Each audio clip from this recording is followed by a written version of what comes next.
Who will start at inside linebacker opposite Kenneth Murray for the Titans? We are going to dive into that now, look at which players are competing and who is ultimately going to win that spot. This is the Music City Audible. Let's get to it.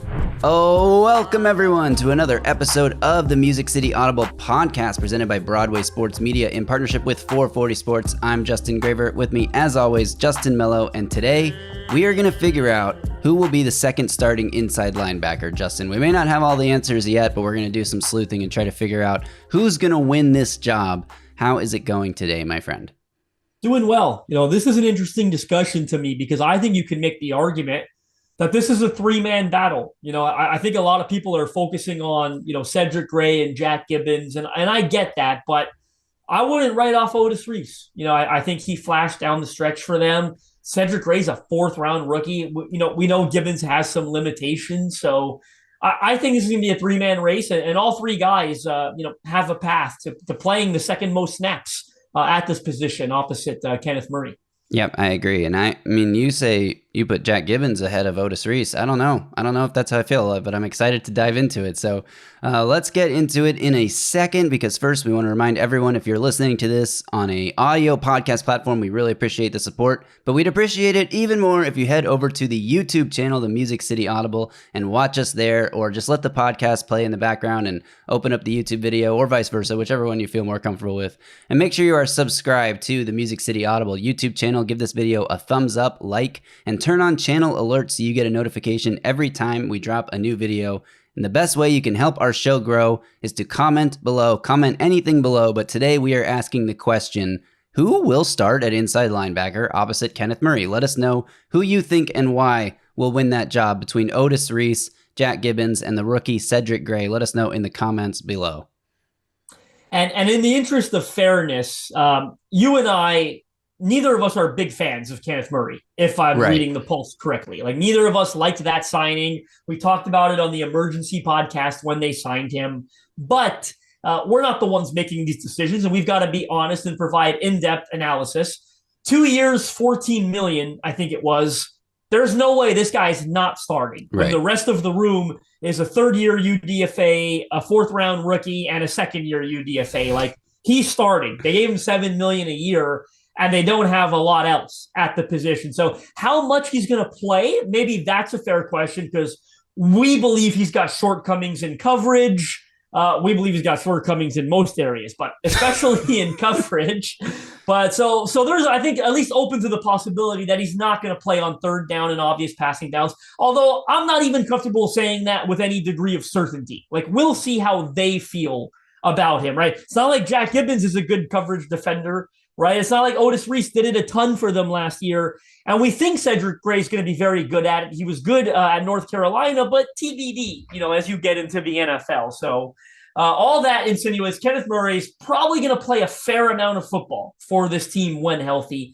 But the question is, again, who starts opposite him? I'm going to throw it back to you. I might have a bit of a disappointing, anticlimactic answer to this question. So I want to hear you first. Well, I would like to start by talking a little bit about Kenneth Murray, since you brought him up there, and just what he does bring. What are his strengths? Because yeah, he's had a struggling time so far in his NFL career, but would we feel that way if he had been drafted in the fourth round or the fifth round? Or is it because he was a former first round pick that it feels like the expectations are really high and he hasn't met those?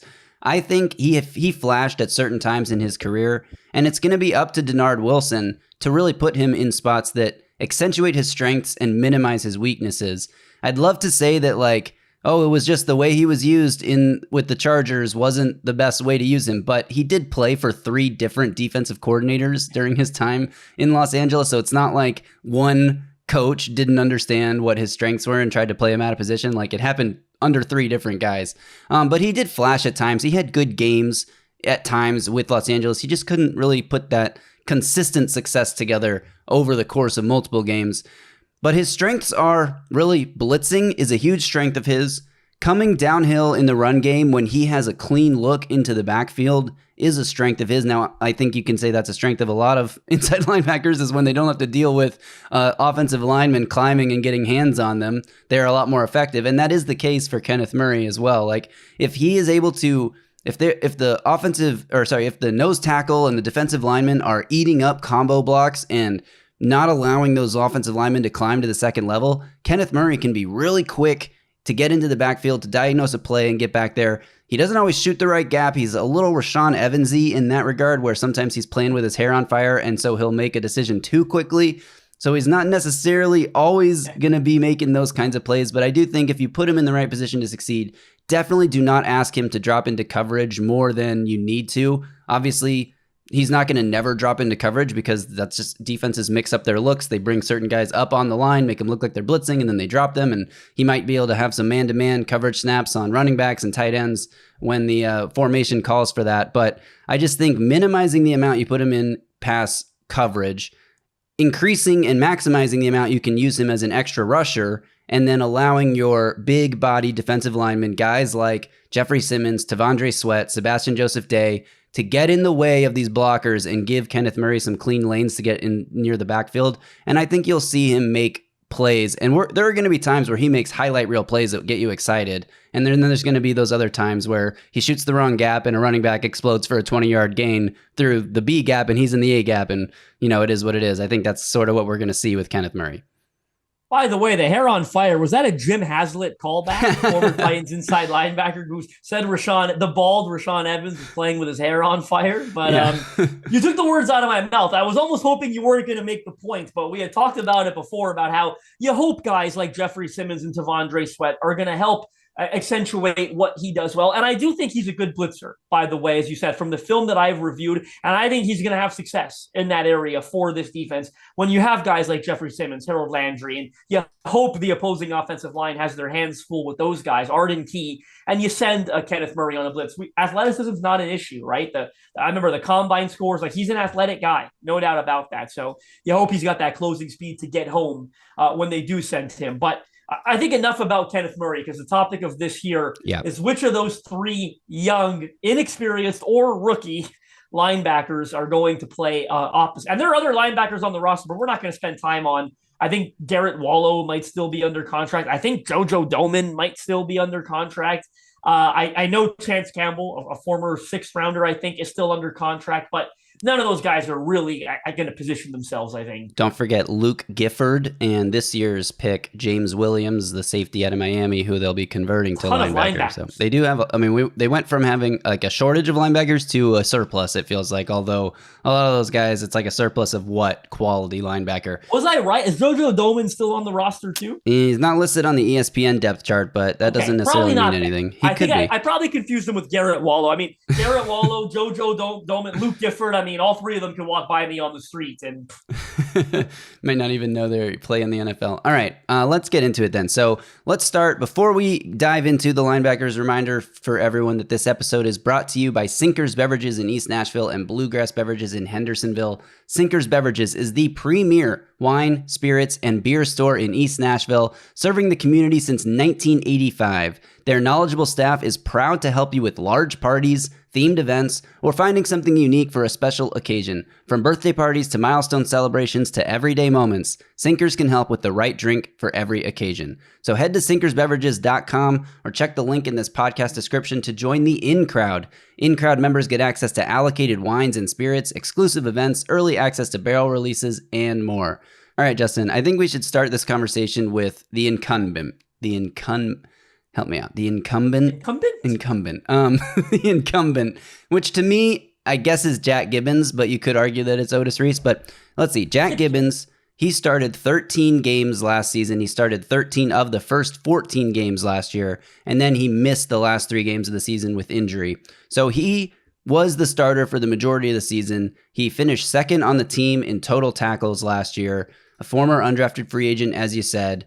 And if we just look at his PFF grade to determine, was he good? His overall defense grade was a 71.2, run defense grade 72.9, pass rushing grade 77.4, and coverage grade is down to 61.3. So not the best in coverage, not elite grades as a defensive player, but still pretty good grades. In the 70s is something that you'll take every day from your second inside linebacker. But why is there some sort of disconnect between the PFF grade and what we maybe actually saw from Jack Gibbens last season?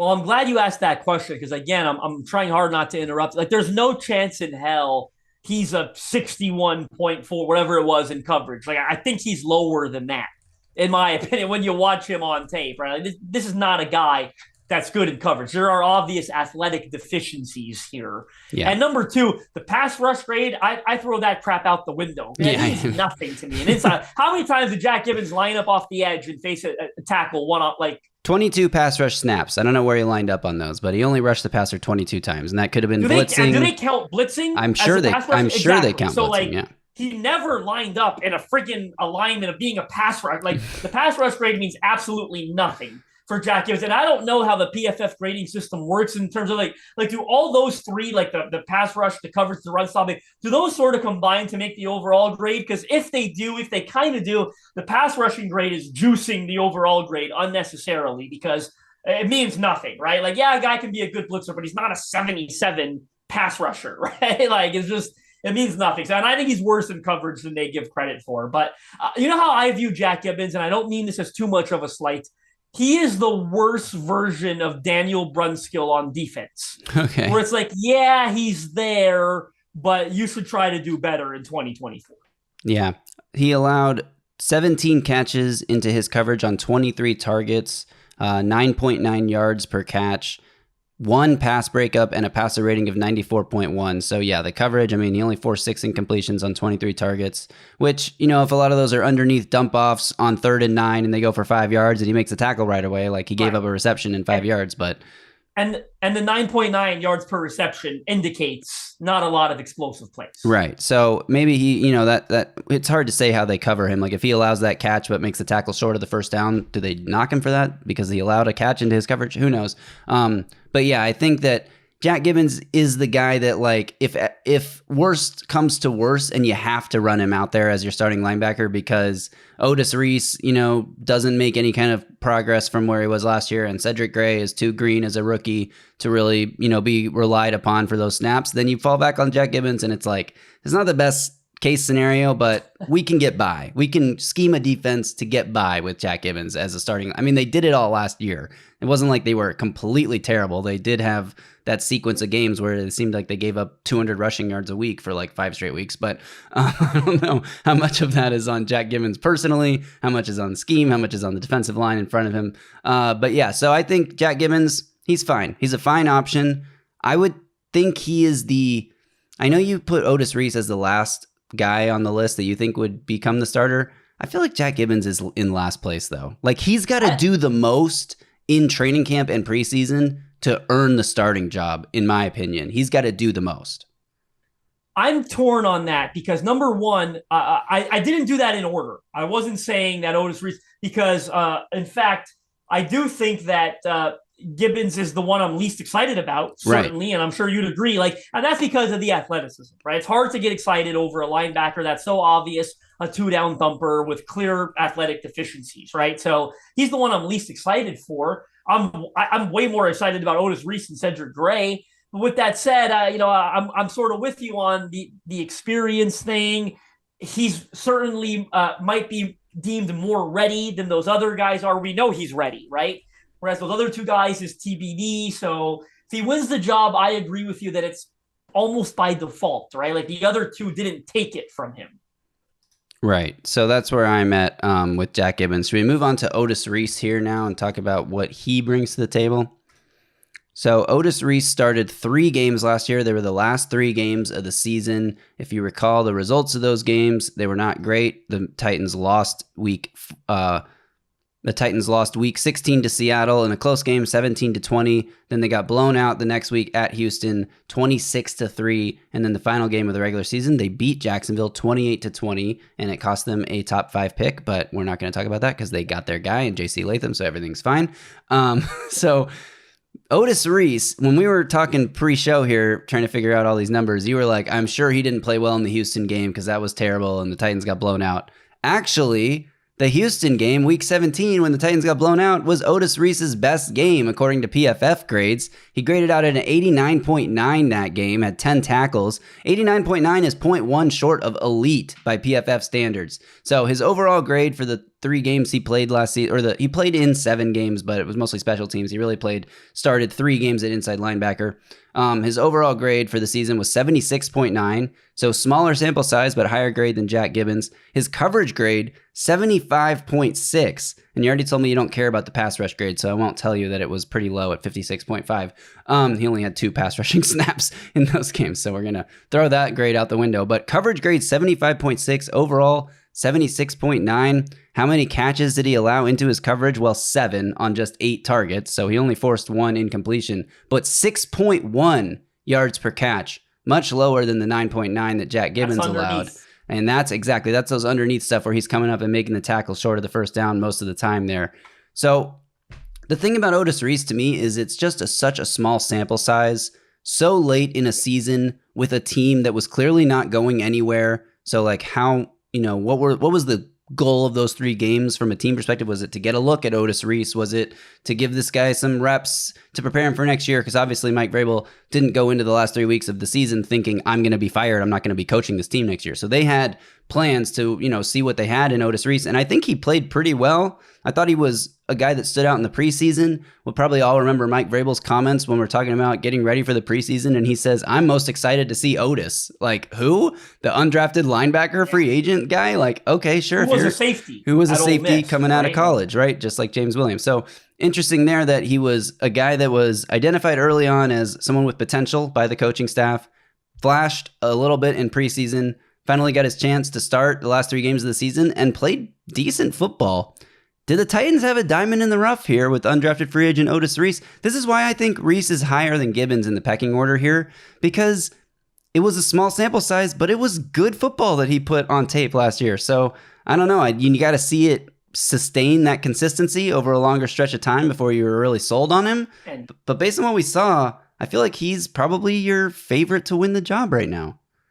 I think one thing you're forgetting, though, is we also have to see how this new staff feels about him. For sure. When you're a first-year UDFA, we know that Mike Vrabel and Shane Bowen clearly liked him, right? We don't know that Brian Callahan and Denard Wilson are going to feel the same way. He's a small, undersized guy. They might have different ideology. They might just look at him and write him off. I know this guy's too small to play linebacker at the professional level. We have to hear from them how they feel about him before I can confidently say, oh, he's the favorite to start, right? Because it's a new regime, and he was obviously in good standing with the previous one. One point I want to make is it goes to show you how quickly you forget football and seasons that in past games, because you brought it up. You made me look bad, how I said off air, he must not have played good against the Texans in week 17. Well, I went back while you were saying that. I pulled up an interview I did with him in January. Go read it if you haven't. It's on BroadwaySportsMedia.com. The headline is Titans linebacker Otis Reese IV plans to take significant step in 2024. That interview was set up directly through the Titans. I had a great time with Otis Reese. And you know what my second question was? You were outstanding against the Houston Texans in week 17. You even received some national acclaim for your performance. I know what I meant by that. That was, I think Brian Baldy tweeted out like a 2-minute clip of that game. You were flying sideline to sideline. You were extremely aggressive and violent. How did it feel like being in the zone for that game? So I knew he played great in that game. It was just 6 months ago, roughly, and I didn't remember it. But that was, now that I can remember the Baldy highlight package, that was a hell of a game for him. Honestly, he was probably the only Tennessee Titan that played well in that game. Probably, because most of the good players were on IR by that point in the season anyway. And Will Levis left. Did Will Levis leave it early, or there was something, or he didn't start it? There was he something. Started that game. Yes. Actually, no. He played 100% of snaps in that game. Oh, okay. I remember the debate leading up to a game. Oh, wait, sorry. No, I'm looking at the first Houston game. Yeah, you're right. He only played 13. He started, but he only played 13 snaps. Yes, I knew it. I was like, that shocked me that you were saying I was wrong, because I remember you're always wrong. The Twitter wide debate leading up to that game. He's hurt. Should they play him? And then he played and he re-injured himself. So the people who were wrong saying don't play him, it's a meaningless game, they ended up puffing out their chests at the end. I told you not to play him. He got hurt again, but. Hindsight is 2020 for sure. All right, yeah. So Otis Reese, does he have a realistic chance to win the job? I think is the main question here, and the answer is yes, clear yes. I think when we hit the field for training camp and they run the first team defense out there, I think Otis Reese is going to be on that first team defense. I think they're going to give Jack Gibbens probably a chance to rotate in with him. I think Cedric Gray is going to have to earn his way, and he's going to have to prove it he's a 4th round rookie. And yeah, they need someone who can wear the green dot. And maybe that's going to be Amani Hooker. Maybe that's going to be one of the linebackers. It's not going to be Kenneth Murray. They've all but said that it will not be Kenneth Murray wearing the green dot. They want him to focus on playing fast and not having to think too much out there. And that's been, some of his downfall in the past years is having to think too much about what he's doing. Just go play football at high speed. So definitely not going to be Kenneth Murray. So can Otis Reese wear the green dot? Can he prove himself at that level? I mean, that we're obviously projecting and speculating here, but I think whoever wins this job, Amani Hooker's got a chance to wear the green dot, but whoever wins this job is going to have to prove that they could be capable of being the green dot guy, whether it's this year or some point later in the year or later in their career. I think that's going to be maybe the biggest holdup for Otis Reese. I don't know. It's so hard to know what they think of him because it is a new staff, like you said. I just feel like based purely on play on the field last year, he deserves the first shot to go win the job. Does that make sense? Yeah, I get what you're saying, but let's transition to Cedric Gray because ideally he's the one that wins it. I think ideally, right? 4th round pick. Not that that's a lot of capital, but 4th round pick invested in him. We're really high on him. Really good football player at North Carolina. We did a whole episode. Did we do a whole episode? We did an episode on him, or a part of an episode on. Maybe we did one episode on all the day 3 picks, or something along those lines. But you and I are very excited about him, and with good reason. This was a good, violent, athletic, sideline-to-sideline, aggressive player at North Carolina. He's a former wide receiver in his background. He's such a natural at catching the football and playing in coverage. He did it at a high level at North Carolina. I talked about that with him throughout the pre-draft process, and he told me, man, I used to play receiver. I feel so good about route concepts and combinations, and I feel good about my ability to get my hands on the ball. I'm a natural catcher. I know how to break up passes. This is a really, really good prospect, I'm going to say, because he's not quite an NFL football player yet, but a really good prospect that I'm super excited about. And I think if all goes well, he's the guy that wins this job. Here's a fun stat from PFF for Cedric Gray here. As a senior, he made first contact on the ball carrier 122 times. That means he was the first guy getting to the ball carrier on defense, right? 15 more times than the next closest defender in all of college football, and the single best mark in one season by any Power 5 player in the PFF college era, which goes back to 2014. So since 2014, Cedric Gray, as a college Power 5 defender, made first contact with the ball carrier more times than anyone else has done it in a single season over that time span. And maybe going back further, they don't have tracking data going back past that. So he is a very aggressive, very instinctive, quick to the ball type of guy, tackles for loss in the backfield type of guy. And like you said, he also can play in coverage because of his background. So, I mean, if he reaches that potential, he's the total package, 3-down backer, right? And that gives you hope that he could wear the green dot because he doesn't have to come off the field. It gives you hope that he could excel in both run defense and pass defense, which is obviously crucial to being a good linebacker in today's NFL. And he drew some comps to Fred Warner, not necessarily, I mean, maybe play style, but like he said that he loved Fred Warner, watched Fred Warner and studies his tape. Rand Carthon has talked about how they drafted Fred Warner and how he was able to come in and be effective as a rookie when Carthon was in San Francisco. So those comparisons have been made already. Obviously, it's a lofty comparison to compare a rookie 4th rounder to probably the best linebacker in football right now, but you got to start somewhere. So starting somewhere along the lines of Fred Warner's rookie year would be a pretty good place for Cedric Gray to get his career off. And the reason we feel that, it's ridiculous to compare him to Fred Warner. Fred Warner went 70th overall in the 2018 draft, 3rd round pick. Like Fred Warner wasn't Fred Warner until he was Fred Warner, exactly. Right? Like it's just, that's the way that goes. So don't write it off, right? And a good time for me to plug something. I think I've got an outstanding piece that's going to publish in the next 2 weeks. I'm going to say on BroadwaySportsMedia.com. It's an interview with Cedric Gray's college coach there at North Carolina, Tommy Thigpen. Wow. He gave me some outstanding stuff on the type of player that Gray is and said some interesting things about his leadership style. He borderline called him an asshole in a good way. He said he is abrasive. Like if you are doing something wrong, to his teammates, he's going to get in your face and call you out about it. Like that's just his leadership style. He does not like mistakes. He especially does not like if you make the same mistake twice. So really interesting personality traits, I think, coming into this linebacker room. I can't wait to publish that piece. I just need a little bit longer to fully get it ready. And then after that, you and I might have something special coming on that topic, but that's not a sure thing, so I won't get into it. But the interview is already completed, so I can't wait to publish that. Really, really good look into who Cedric Gray is as a person and player. Nice. That will be very exciting. So let's boil this down here. If you had to rank them in order of who you think is going to win the job from first to third, who's your leader? Because for me, it's Otis Reese, Cedric Gray, Jack Gibbens. And I said Cedric Gray is going to have to do the most. I think he is going to have to prove himself the most.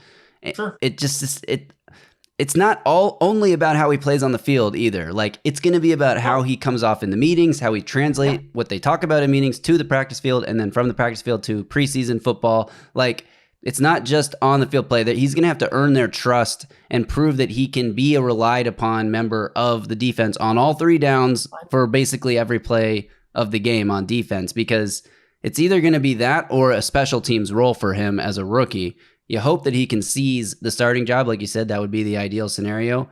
But I do think he's going to have to show more in this offseason program than Otis Reese will. Does that make sense? It does make sense, but I'm glad we disagree slightly, because I'm going to rank Cedric Gray 1, Otis Reese 2, Jack Gibbens 3. I'm going to take it a step further, and I agree with everything you said where he's got to show more, fourth-round rookie, meeting room, yada, yada, all that. I agree with all that. I feel comfortable projecting that it's going to go well. I think this is a pro-ready defender who had a great coach in college in Tommy Thigpen.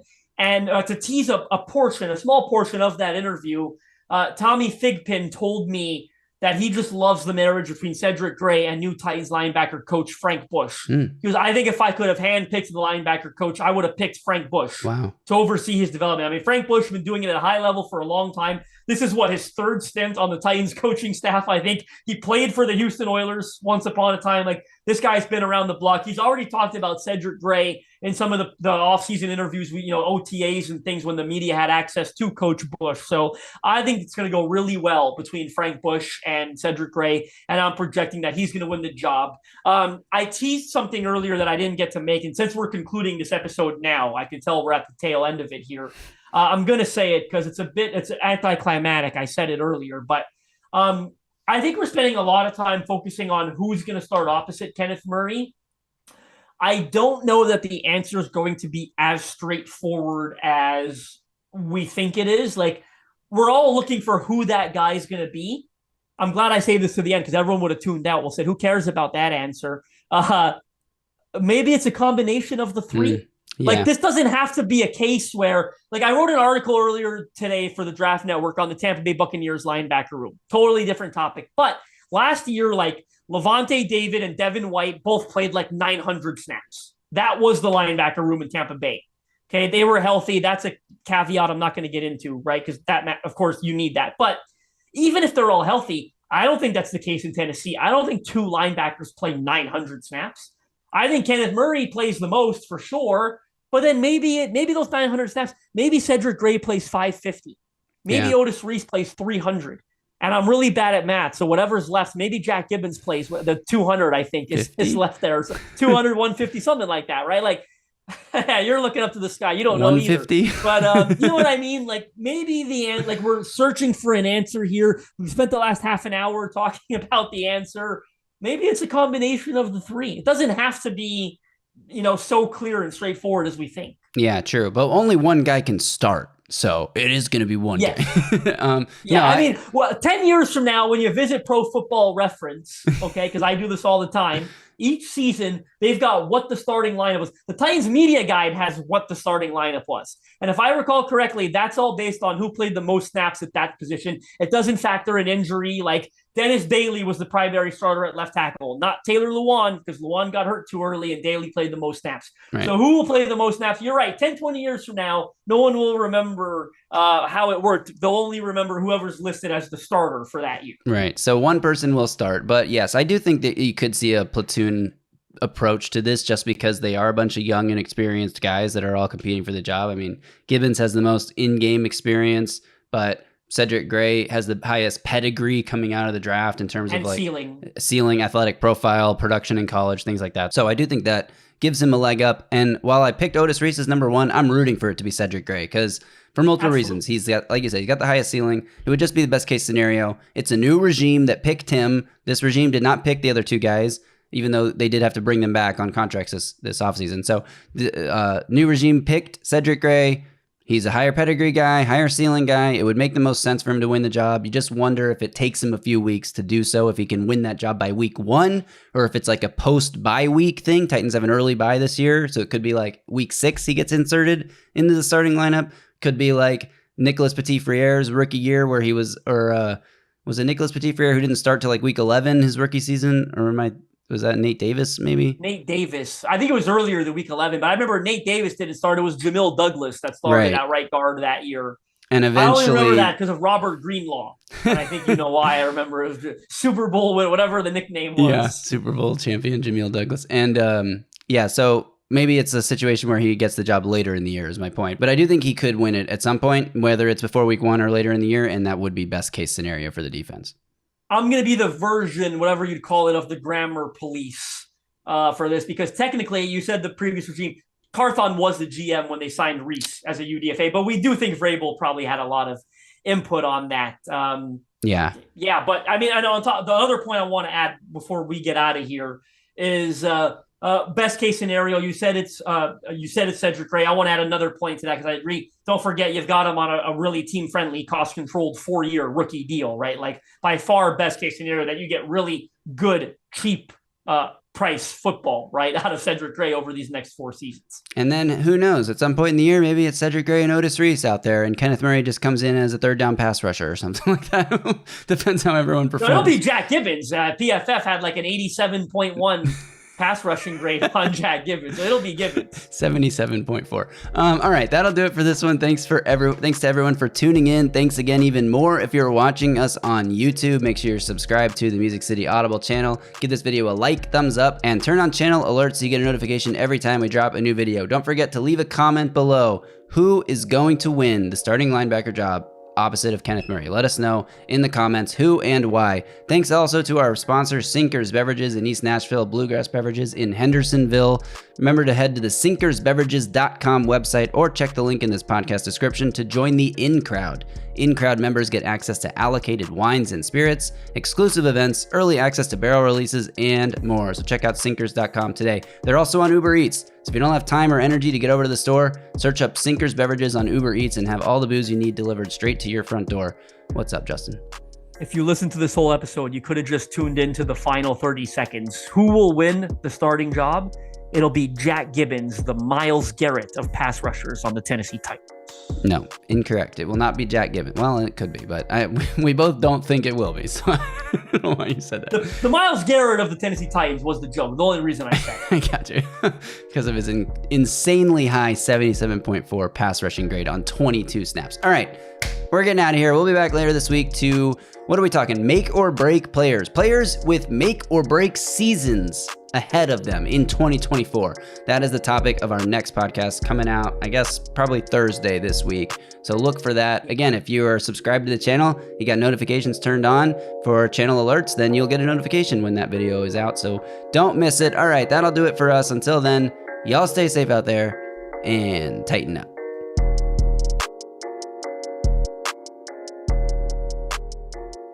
A Broadway sports media production.